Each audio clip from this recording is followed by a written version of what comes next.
राह जहाँ तक जाएगी राहगीर वहाँ तक जाएगा। तुम दरिया से क्या पूछ रहे हो, नीर कहाँ तक जाएगा। खींच धनु की डोर, निशाना साधो अपनी मंजिल का, बाकी बाद में देखेंगे कि तीर कहाँ तक जाएगा। Hello friends, welcome to my channel Maru classes. CET का एग्ज़ाम नज़दीक आ रहा है और इस पर अंतिम प्रहार की क्लासों के माध्यम से हम जल्दी से जो है रिवीजन करने का प्रयास कर रहे हैं और इसमें हमें सफलता भी मिलनी आवश्यक है। तो चलते हैं अपने क्वेश्चन की ओर। देखिए, व्हेल मछली के आकार का जिला कौन सा है।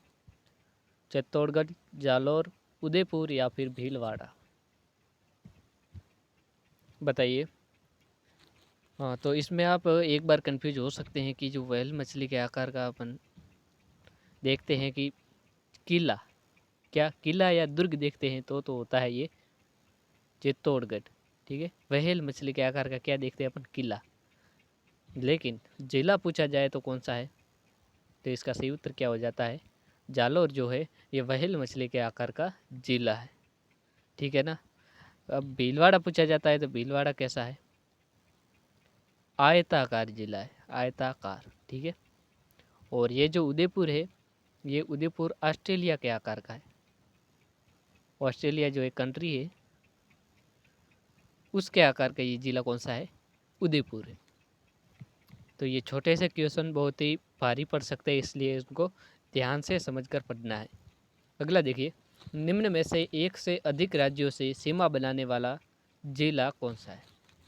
ऐसा जिला बताना है जो एक से अधिक राज्यों के साथ सीमा आपने बनाता है। बाड़मेर, डूंगरपुर, हनुमानगढ़ या फिर श्री गंगानगर।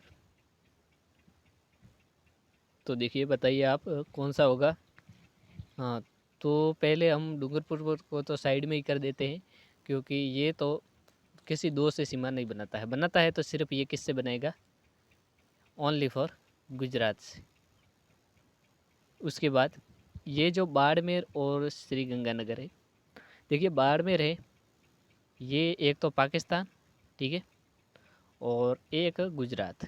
ठीक है, पाकिस्तान और गुजरात दोनों से सीमा बनाता है। तो ये एक देश से बनाता है और एक राज्य से। अपना प्रश्न क्या है कि दो राज्यों से, यानी ये फिक्स नहीं कहा जा रहा कि सिर्फ दो राज्यों से, वो राज्य एक से अधिक हो सकते। और उसके अलावा अपन देखते हैं श्री गंगानगर को, तो ये जो है एक तो पाकिस्तान से और दूसरा पंजाब से, एक राज्य से और एक देश से। तो अपना सही उत्तर क्या हो जाता है, ये जो है हनुमानगढ़, ये सही उत्तर हो जाएगा। हनुमानगढ़ पंजाब से और हरियाणा से, इनसे सीमा बनाता है ये हनुमानगढ़। ठीक है, तो ये इसका सही उत्तर हो जाएगा। अगला देखिए, देश का सबसे बड़ा घंटाघर किस जिले में स्थित है।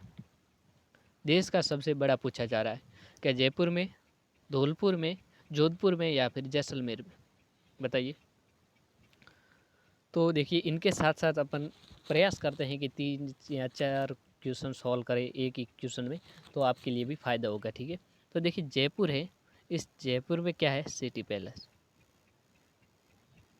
उदयपुर में भी है,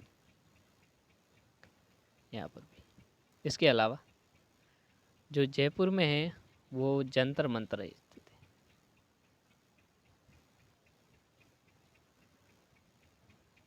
जंतर मंतर कहाँ पर है, जयपुर में। ठीक है, और अपन देखते हैं इस जोधपुर में, तो जोधपुर अपने एक तो संगीत अकादमी है। ठीक है, संगीत अकादमी ये अपने जोधपुर में स्थित है, ये याद रखना। और जोधपुर एक नीला शहर है जिसको ब्लू सिटी भी कहा जा सकता है। इसके अलावा भी इसकी बहुत सी पहचानें हैं। और जैसलमेर, जैसलमेर में सोनारगढ़ का किला स्थित है, ये पिंक सिटी कहा जाता है, ये हवेलियों का शहर है, झरोखों की नगरी है। ठीक है, और सबसे शुष्क स्थल यहाँ पर सम गांव है जहाँ पर वर्षा सबसे कम होती है।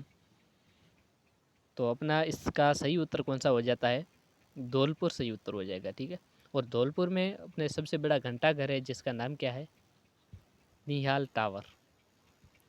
निहाल टावर, जो निहाल टावर है वो अपने देश का सबसे बड़ा क्या है, घंटाघर अपने धौलपुर ज़िले में स्थित है, याद रखने का। अगला देखिए, सर्वाधिक अनुसूचित जनजाति का प्रतिशत किस जिले में है। बांसवाड़ा में, डूंगरपुर में, जयपुर में या फिर उदयपुर में। प्रतिशत पूछा जा रहा है अनुसूचित जनजाति का, बताइए। हाँ, तो इसका सही उत्तर क्या हो जाएगा? बांसवाड़ा। ठीक है, बांसवाड़ा में जो है अनुसूचित जनजाति का प्रतिशत सर्वाधिक है। अगला देखिए, जिला बनने के क्रम में राजस्थान का 32वां जिला कौन सा है? प्रश्न को ध्यान से समझ लीजिए और इसका उत्तर बताइए। क्या प्रतापगढ़, हनुमानगढ़, करौली या फिर धौलपुर? बताइए।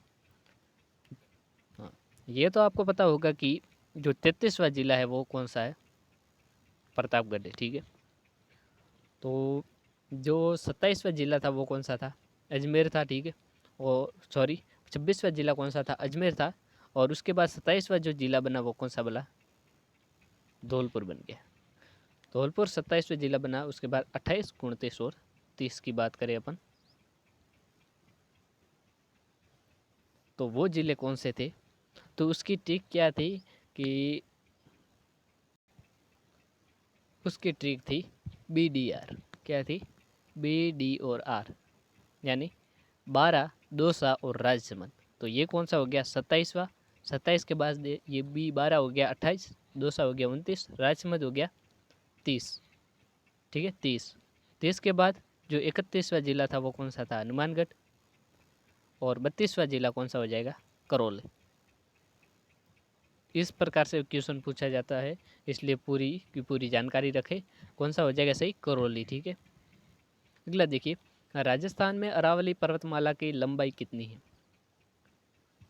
क्या 692, 550, 930 या फिर 1725? सॉरी 1727? बताइए। तो ये क्या है कि पहले इसकी बात करें, इसको निकाल देते हैं एक बार। देखिए 1727 है, वो क्या है? किलोमीटर नहीं है, बाकी क्या है? मीटर में है। ठीक है, और वो है गुरु शिखर की ऊंचाई। गुरु शिखर। ठीक है, गुरु शिखर की जो सबसे ऊंची अरावली की पर्वत चोटी है, गुरु शिखर कहाँ पर है? सिरोही में। तो उसकी जो ऊंचाई है 1727। कहीं पर आप 22 भी पहले पढ़ते थे, लेकिन अभी क्या है, वो दत्तात्रेय का मंदिर बनाया गया है 5 मीटर, इसलिए उसकी ऊंचाई बढ़कर हो गई है 1727 मीटर। और ये है अपने 930, तो ये भी मीटर में। ठीक है, ये तीनों के तीन ऊपर के आंकड़े किससे? अरावली से संबंधित है। ये भी अरावली से ही संबंधित है यूँ देखे तो। देखिए 930 मीटर, मीटर में याद रखें ये क्या है? अरावली की ऊंचाई।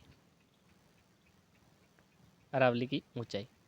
और उसके बाद ये 692 किलोमीटर, ये तो अरावली की क्या है? कुल लंबाई।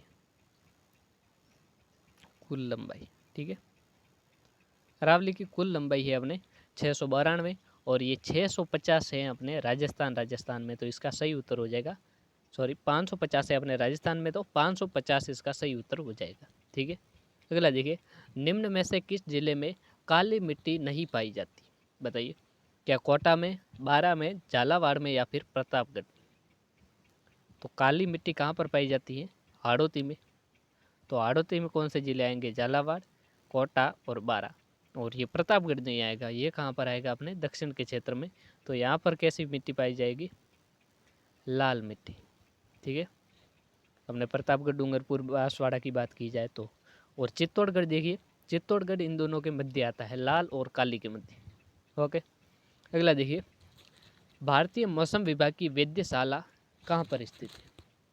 जोधपुर, अजमेर, दिल्ली या फिर जयपुर में? जो मौसम विभाग की वेधशाला है, जहाँ पर मौसम का पूर्वानुमान लगाया जाता है कि कहाँ पर बारिश होगी, कहाँ पर भूकंप आएगा, तो इस प्रकार की घटनाओं का अध्ययन किया जाता है, वो कहाँ पर किया जाता है? तो वो किया जाएगा कहाँ पर? अपने जयपुर में। तो जयपुर इसका सही उत्तर हो जाता है। अगला देखिए, किस नदी का उद्गम राजस्थान में होता है लेकिन उसका सर्वाधिक महत्व है वो गुजरात को? लूणी नदी, साबरमती नदी, माही नदी या फिर बनास नदी? क्या सही उत्तर हो जाएगा इसका? तो ये लूणी नदी है, ये तो अपने कहाँ पर चली जाती है? रण में, कच्छ के रण में चली जाती है। तो बाद में तो बालोतरा तक तो इसका पानी खारा ही हो जाता है, तो इसको हमने गुजरात के लिए कोई महत्व तो नहीं रहेगा, क्योंकि पानी तो क्या है? खारा है। तो ये इसका उत्तर नहीं होगा। और माही नदी तो खंबात की खाड़ी में सीधी जाकर गिरती है, उसको सर्वाधिक लाभ नहीं होता है। ठीक है, और उसके बाद ये देखें बनास, तो बनास तो गुजरात की ओर जाते ही नहीं है। ठीक है, ये तो अपने राजसमंद से इसका उद्गम है और कहाँ पर जाएगी, सवाई माधोपुर के निकट, वहाँ पर जाकर ये जो मिल जाती है अपने चंबल में। तो सही उत्तर क्या हो जाएगा इसका, साबरमती नदी। इसका उद्गम तो सिरोही में होता है, अपने सिरोही में हो जाएगा, और इसका सर्वाधिक महत्व है वो गुजरात को है। ठीक है, ये याद रखें। अगला देखिए, बादामी क्रांति का संबंध किससे है? बादाम के उत्पादन से, खाद्यान्न के उत्पादन से, मसाला उत्पादन से, या फिर बागवानी से। देखिए, बादाम की क्रांति, तो बादाम का उत्पादन तो इसका उत्तर नहीं हो जाएगा। उसके बाद अपन देखते हैं ये खाद्यान्न के उत्पादन से,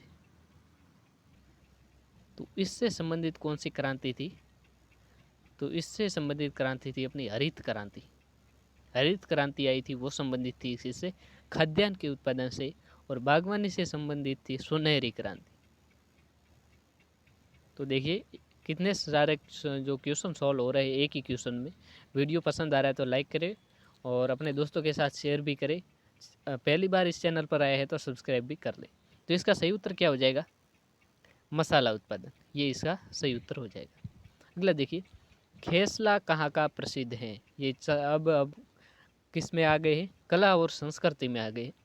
तो बताइए। देखिए मैं पूरी की पूरी सब्जेक्ट मिक्स में कराने की कोशिश कर रहा हूँ, लेकिन उसके अलग अलग पार्ट में डिवाइड करके करा रहा हूँ। तो बताइए, खेसला कहाँ का प्रसिद्ध है? जोधपुर, जालोर, जयपुर, या फिर कोटा का? बताने का प्रयास करें। तो जोधपुर के तो क्या प्रसिद्ध है अपने, साफा प्रसिद्ध है। ठीक है, साफा जोधपुर का, और कोट जोधपुर का, जोधपुरी कोट जो अपने सीएम पहनते हैं अशोक गहलोत जी, तो साफा कोट ये तो जोधपुर के प्रसिद्ध है। जयपुर का क्या प्रसिद्ध है? पोमचा प्रसिद्ध है जयपुर का, और जयपुर के जो बंधेज कला प्रसिद्ध है, जयपुर की बंधेज, ये सारे जयपुर के प्रसिद्ध है। कोटा की कौन सी अपने मसूरिया की साड़ी प्रसिद्ध है, कोटा डोरिया की, या फिर उसे अन्य नाम से मसूरिया की साड़ियाँ भी बोला जाता है, तो मसूरिया की साड़ियाँ भी प्रसिद्ध है। तो खेसला प्रसिद्ध हो जाएगा कहाँ का, जालोर का खेसला प्रसिद्ध है।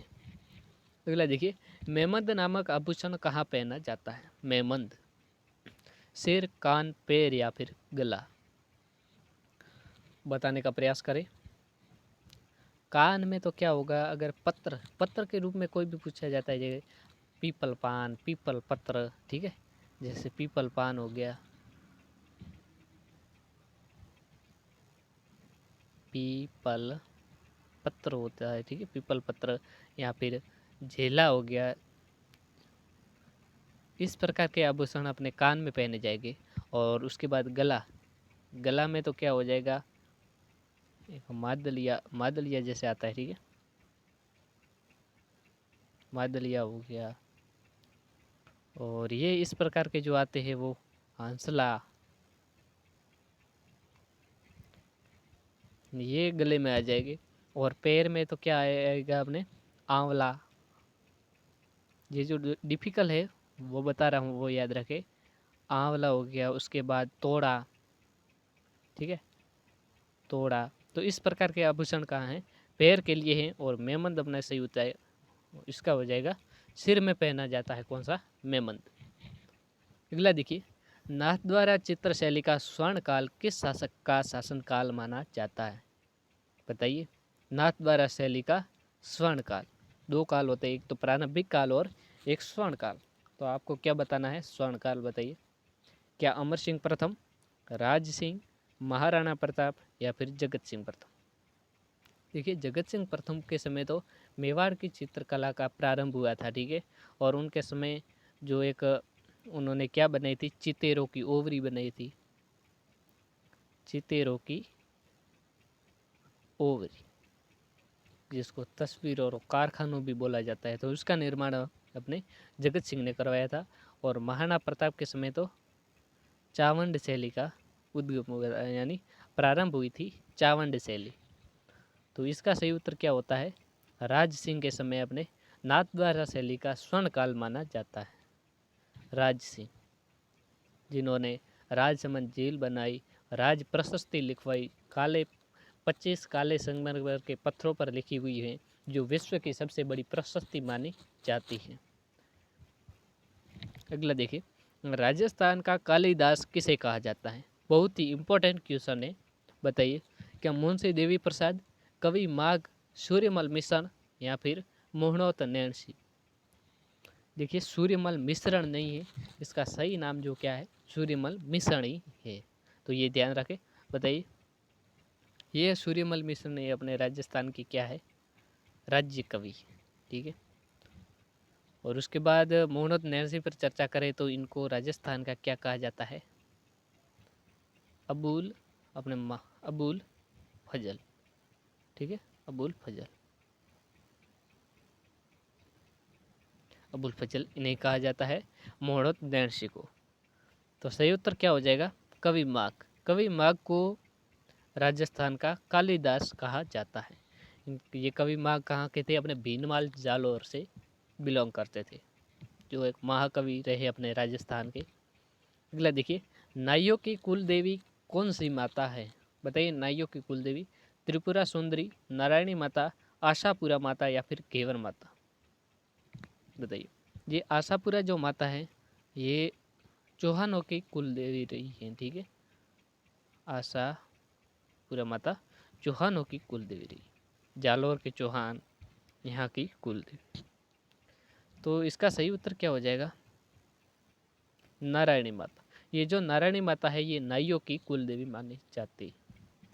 अगला देखिए, राजस्थान की एकमात्र आदिम जनजाति कौन सी है? आदिम, भील, ग्रासिया, मीणा या फिर शहरिया? बताइए, ये जो भील है ये कहाँ पर, ज़्यादातर दक्षिण में, अपने दक्षिणी राजस्थान में रहते हैं। ठीक है, इनका निवास दक्षिण की ओर सर्वाधिक है। मीणा जयपुर साइड, ठीक है, और ग्रासिया सिरोही, ठीक है, और ये शहरिया कहाँ पर रहते हैं, 12। तो इसका सही उत्तर हो जाएगा शहरिया, शहरिया 12, ये सही उत्तर इसका हो जाएगा। अगला देखिए, मृत व्यक्ति की बैकुंठी के आगे उसके रिश्तेदारों द्वारा किया गया प्रणाम क्या कहलाता है? बैकुंठी यानी अपनी जो उनका शव ले जाया जाता है तब उनके रिश्तेदार है वो आगे प्रणाम करते हैं, उस प्रणाम को क्या कहते हैं?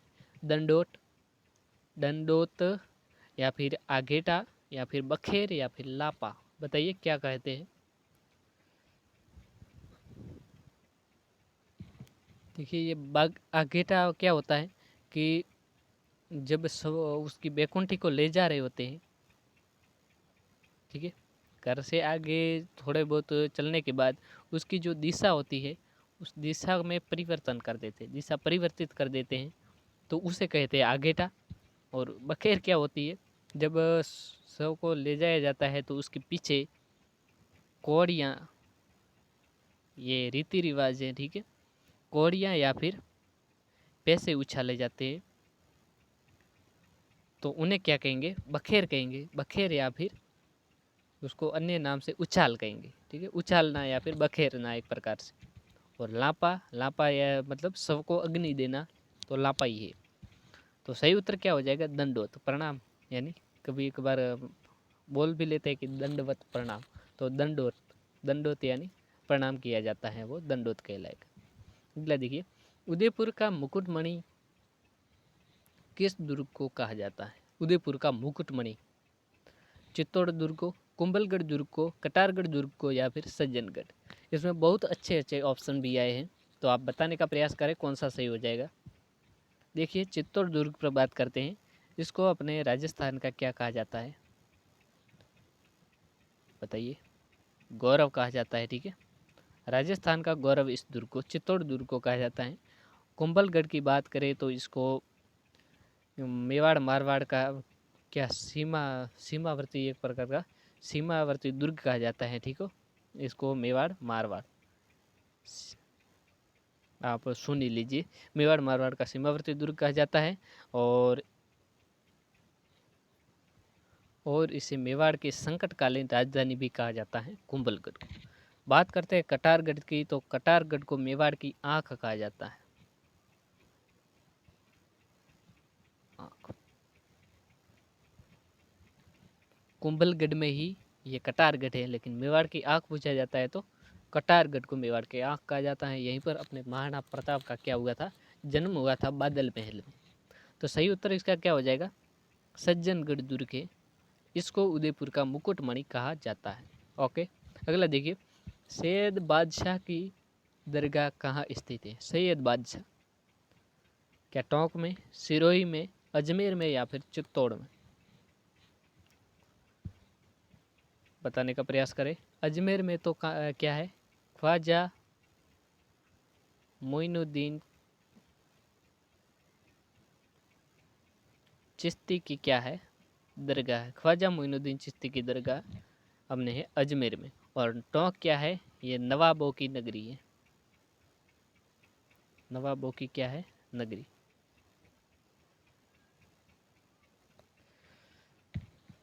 तो बताने का प्रयास करें। और चित्तौड़ में अलाउद्दीन खिलजी ने इसका नाम बदल कर क्या किया था, खिजराबाद कर दिया था। तो सही उत्तर हो जाएगा सिरोही। अगला देखिए, अक्षय तृतीया यानी आखा तीज कब आती है? चैत्र शुक्ल तृतीया, वैशाख शुक्ल तृतीया, भाद्रपद शुक्ल तृतीया या फिर श्रावण शुक्ल तृतीया? बताइए। सही उत्तर हो जाएगा वैशाख शुक्ल तृतीया को। ठीक है, अगला देखिए, कालीबंगा सभ्यता किस काल की सभ्यता है? प्राग ऐतिहासिक, आद्य ऐतिहासिक, ऐतिहासिक या फिर आधुनिक? कालीबंगा के बारे में आपने बहुत कुछ पढ़ा होगा इसके बारे में कि इसको हड़प्पा सभ्यता की तीसरी राजधानी कहा जाता है। यहाँ पर जुते हुए खेत के साक्ष्य मिले हैं। यहाँ फिर एक छेद युक्त खोपड़ी भी मिली है। ठीक है, यहाँ पर क्या है कि पक्की कच्ची ईंटों से बने हुए मकान भी मिले हैं। इस प्रकार की यहाँ पर बहुत सी जो वस्तुएं भी मिली हैं, लेकिन इसका काल शायद आपने ध्यान नहीं दिया होगा और बहुत कुछ को पता है, तो बहुत बढ़िया, आप बताने का प्रयास करें। तो सही उत्तर क्या हो जाएगा इसका, आद्य ऐतिहासिक काल। ठीक है, अगला देखिए, किस अभिलेख से यह जानकारी मिलती है कि मारवाड़ का आदि पुरुष राव सिंह सेतु कंवर का पुत्र था? नाडोल लेख, मंडोर का शिलालेख, बिट्ठू का लेख या फिर मानमोरी का शिलालेख? बताइए। ये जो मानमोरी का शिलालेख है, इसको कर्नल जेम्स टोड ने समुद्र में फेंक दिया था, वही शिलालेख, समुद्र। ठीक है, अब किसी का प्रश्न भी रहता है कि अगर समुद्र में फेंक दिया तो उसके बारे में जो जानकारियां हैं वो हमें कैसे प्राप्त होती हैं? तो पहले क्या है कि स्टोड ने उसको पढ़ लिया था और उसे वो याद था, वही जानकारियाँ उसने बताई। ठीक है, तो इसका सही उत्तर क्या हो जाएगा, बिट्ठू का लेख। यहीं से अपन को ये पता होता है कि जो मारवाड़ का आदि पुरुष किसे माना जाता है, राव सिंह को ही माना जाता है, लेकिन इनका वास्तविक संस्थापक अपने राठौड़ों का पूछा जाता है कि मारवाड़ वालों का वास्तविक पूछा जाए तो क्या करना है, राव चूड़ा करने का, लेकिन आदि पुरुष माना जाएगा कौन, राव सिंह। ठीक है, अगले देखिए, कर्नल जेम्स टोड ने अपनी पुस्तक travels in the western India किसे समर्पित की? उन्होंने बुक एक और भी लिखी है जिसका नाम है annals and antiquities of Rajasthan. ठीक है, वह तो समर्पित की है उन्होंने अपने गुरु यति ज्ञान चंद्र को, लेकिन ये जो पुस्तक है travels in the western India, यह समर्पित की है उन्होंने विलियम हंटर को। ठीक, विलियम हंटर को। अगला देखिए, महाराणा प्रताप को समझाने के लिए अकबर ने सर्वप्रथम किस दूत को भेजा? बताइए। जलाल खां, मान सिंह, भगवान दास या फिर टोडरमल? तो ये सभी क्रमशः ही है एक प्रकार से कि सर्वप्रथम पहले नंबर पर उन्होंने भेजा जलाल खां को, दूसरे नंबर पर भेजा उन्होंने मान सिंह को, तीसरे नंबर पर उन्होंने भेजा भगवान दास को और चौथे नंबर पर किसे भेजा, भारमल को। तो सही उत्तर क्या हो जाएगा, जलाल खां। अगला देखिए, कोटा के विद्रोह को दबाने के लिए राजस्थान के किस शासक ने अंग्रेजों का साथ दिया? कोटा का विद्रोह दबाने के लिए बताइए। क्या मारवाड़ के तख्त सिंह ने, करौली के मदन पाल ने, जयपुर के राम सिंह ने या फिर मेवाड़ के स्वरूप सिंह ने? ये सभी शासक ऐसे थे जिन्होंने अंग्रेज़ों का साथ दिया, लेकिन इस विद्रोह को दबाने के लिए किसने साथ दिया ये आपको बताना है। ठीक है, वैसे तो इन सभी ने क्या है, अंग्रेज़ों का साथ दिया ही है, तो इसके लिए बताना है आपको।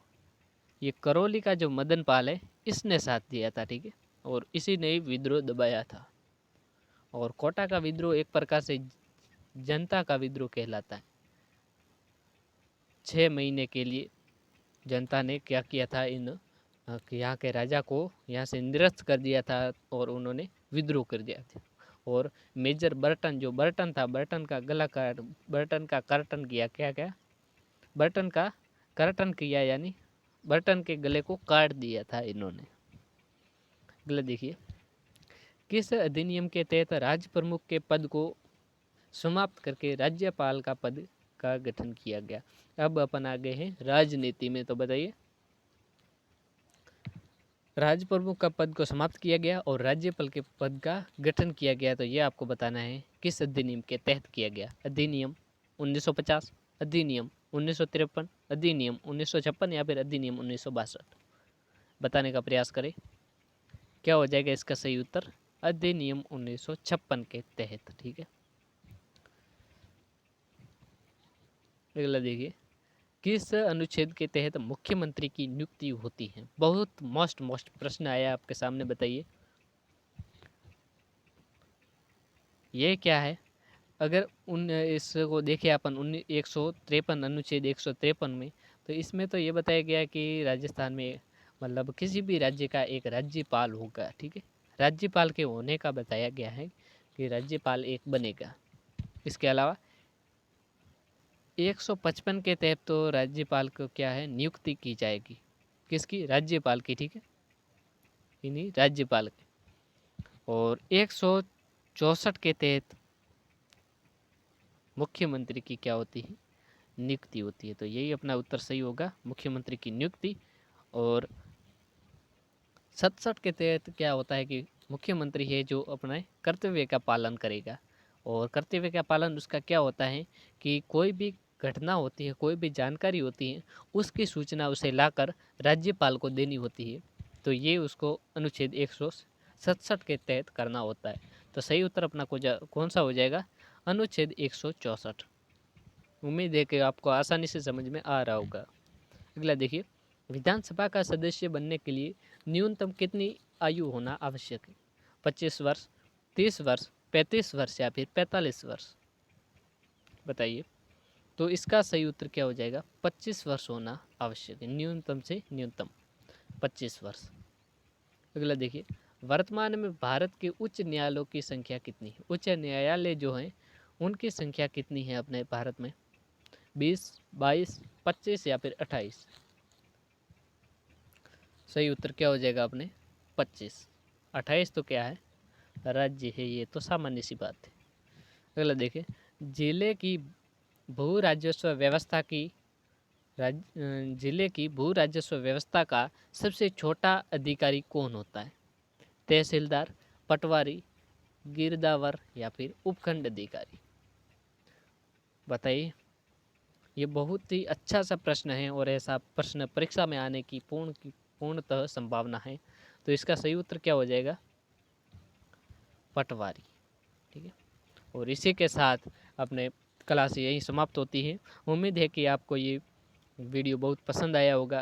अगर पसंद आया तो लाइक करें, अपने दोस्तों के साथ शेयर करें और चैनल को सब्सक्राइब नहीं किया है तो कर ले और ऐसे ही अपने से जुड़े ले, ताकि अपन वो अच्छे से आपको पढ़ा सके और आपके भविष्य का निर्माण हो सके। धन्यवाद।